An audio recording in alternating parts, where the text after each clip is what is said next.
A war is being waged on America's doorstep. A secret undeclared war against drug cartels in Mexico. Special operators from the CIA are deeply involved, and it could escalate beyond mere intelligence sharing into a kinetic fight. Last month it was disclosed for the first time that the CIA is now flying drones over sovereign Mexican territory. The CIA's paramilitary officers have not generally operated inside Mexico, but the rules of engagement may be changing. As these now familiar images from a previous era attest, some version of this has been going on for decades. But the new cartels are much more sophisticated than the cocaine cowboys you see in clips from old documentaries. The reality today is that Mexico and the United States share both intelligence and operational know-how. On the US side, this cooperation is officially led by the DEA. But unofficially, behind the scenes, the CIA has been playing a much larger role than was previously known. Mexican special forces are tasked with directly fighting the cartels. Their raids involve air mobile teams, inserted by helicopter. US authorities ride along as advisors on some of these missions. Only Mexican agents are allowed to engage targets under the current rules of engagement. But the question being raised now is, will US special operators be drawn into these raids in a more direct way? Inside the Central Intelligence Agency is a covert action and paramilitary operations unit, about which little is publicly disclosed. It's called the Special Activities Center, or SAC. This division is known as the third option. The first option being diplomacy, the second being military, and the third being covert action. At the direction of the president, the CIA can use small teams employing tactics and methods of special ops, and conducted with plausible deniability. At the heart of this program is Camp Peary, also affectionately called the Farm by CIA alumni.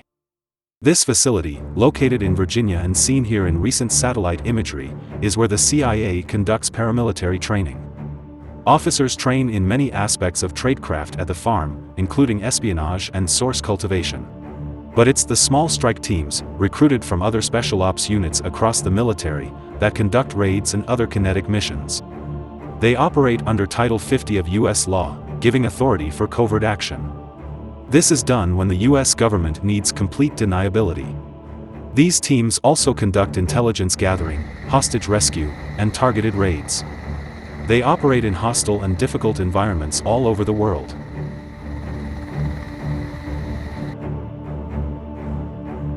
The CIA also controls a fleet of drones, flown over many different hotspots, crossing hostile borders and infiltrating sovereign territory.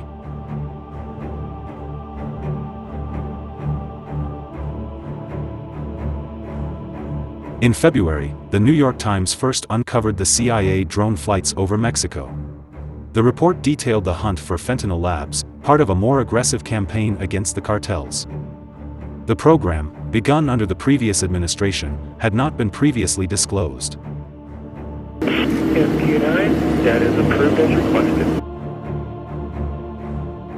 Officials made clear that the CIA has not been authorized to take lethal action, and that they do not envision using these drones to conduct airstrikes.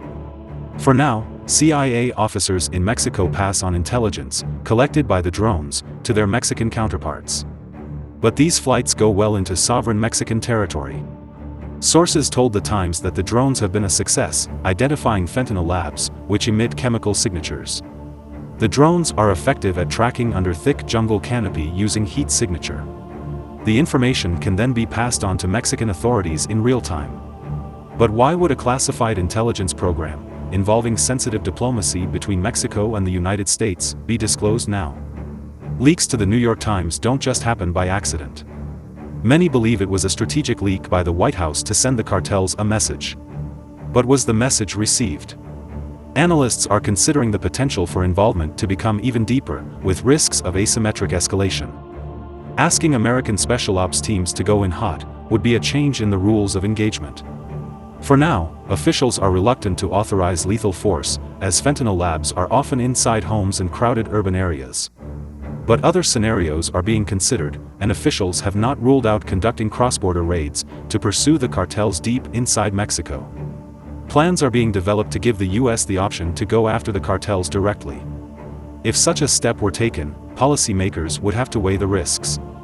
Imagine a raid where an IED is tossed onto a Blackhawk, causing it to go down. Then, imagine CIA personnel needing backup, maybe even rescue. In one scenario, recently gamed out by analysts in Washington, there are missing agents who could be used as hostages.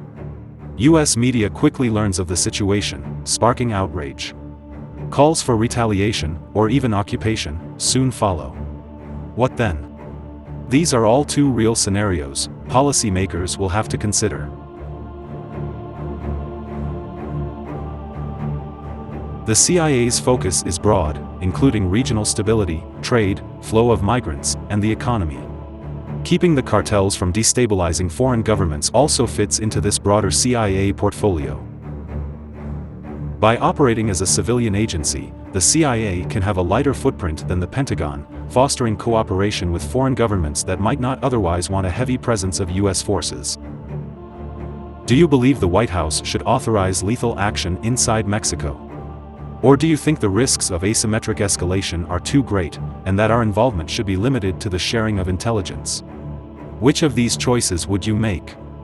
We'd love to hear your thoughts in the comments below. If you'd like more videos like this one, taking you inside rarely seen places, be sure to hit the thumbs up button to let us know. And subscribe to our channel so you'll know when the latest episodes drop. Thanks for watching.